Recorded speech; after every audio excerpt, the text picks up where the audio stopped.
What's up guys, Spin Firearms here, and a lot of people have been asking me to do this comparison. And now that I've owned my Canik Mete MC9 for a little bit longer, and I've shot it more, I think this comparison is going to be much different than my first observation between these two handguns.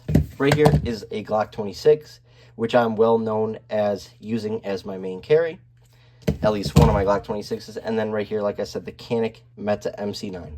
Both right here are sitting at 15 plus 1 for a total of 16 round capacity.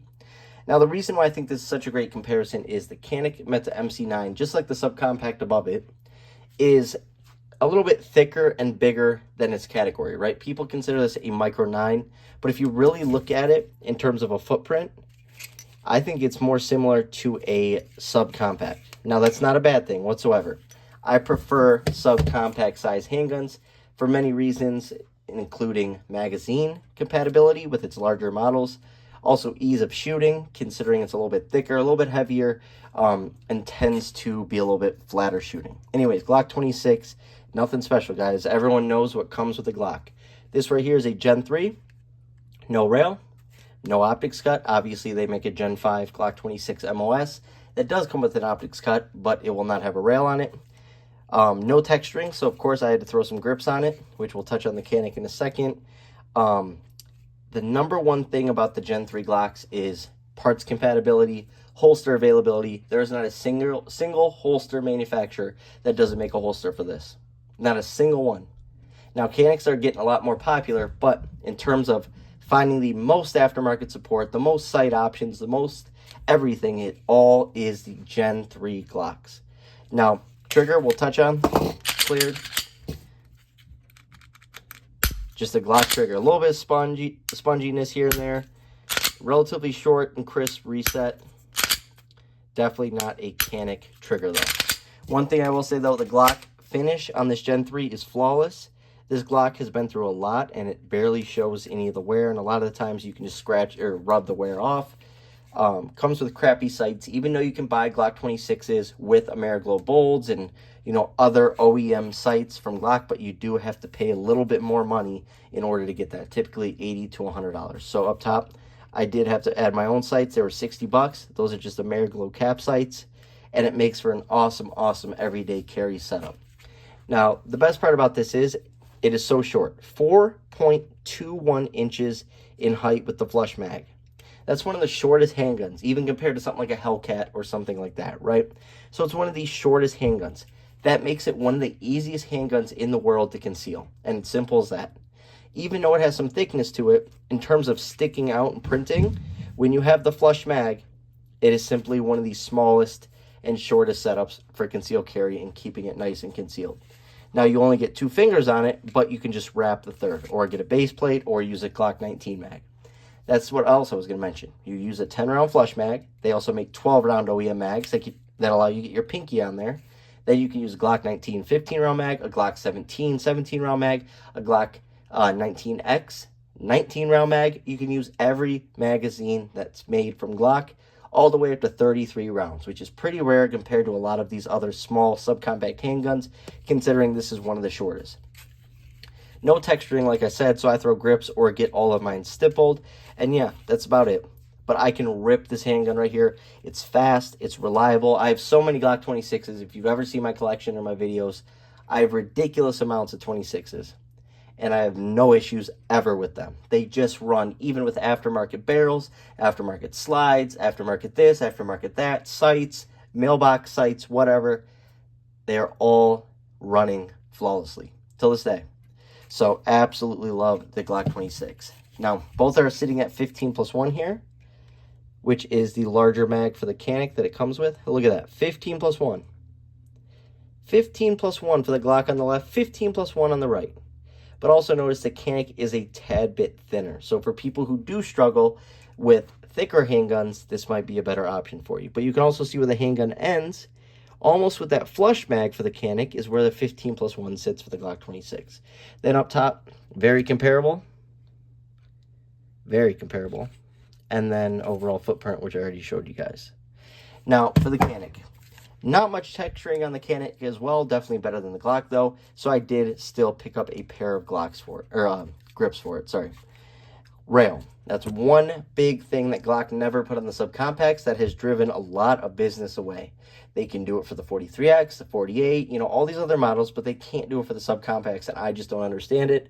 Like I said, it throws a lot of people off, even though you will not use a light in everyday carry self-defense situations. It just won't happen. You don't have time to click the light. You draw, and boom, your life's in danger.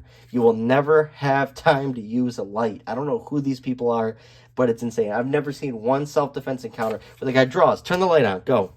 Never. It's boom, boom, point shooting. It's quick. It's from the hip. It's, I don't understand it, but, you know, that's what makes me different over here, and I lose out on a lot of opportunities for it, but it is what it is. I don't care. Anyways, comes optics ready, which is really nice. Pretty decent sights, even though they're not night sights, but they are better than the Glock OEM sights. It's a black textured rear, and then up front, just a white dot. Then up top, we have a Cat X Pro from Sealy, a really, really nice budget-oriented optic that runs flawlessly. I also have them on many other handguns, not a single problem. So if you're looking to save a little bit of money compared to a Holosun, Sealy's the way to go. And the other thing I've heard is that Sealy potentially is made in the same exact factories as Holosun. That's just a rumor. I don't know it to be true, but that's the word going around town, right? Another thing that's nice is the trigger guard on the Glock. It's pretty wide open for a glove finger. Where I live, it can get the -50 with the wind chill. So getting a glove finger in here when this is how thick my finger already is a little bit rough, right? But mag, in terms of the mag sticking, not really that much anymore. We just had it once happen, but I've sort of broken the handgun in to the point where it does not stick. But at first, it would stick. It would go like this, and it wouldn't come out whatsoever. It's like there's like a thick, you know, like just a part in here that it rubs on. I don't get it, but there it goes. You know, it's fine. It is what it is. You're not going to be doing reloads and self-defense encounters, typically speaking. So I wouldn't be too worried about that. Keep breaking it in. It'll be just fine, right? Ergonomics, go to the Gen 3 Glock 26. The ergonomics on the Canik are what sort of threw me off on this handgun. It just feels like a little weird. It feels like it's lacking something or missing something, or the angle's off, or that's just my hands, though. For a lot of people, they love it. But in terms of accuracy, this handgun is on point. This thing is a shooter. This thing is one of the best shooting Micro 9s out there. The only thing is, though, if you guys remember, this thing had to go back and it needed a fix, basically, right? The guide rod was having issues, as it was happening with a lot of people. There's a lot of rubbing going on.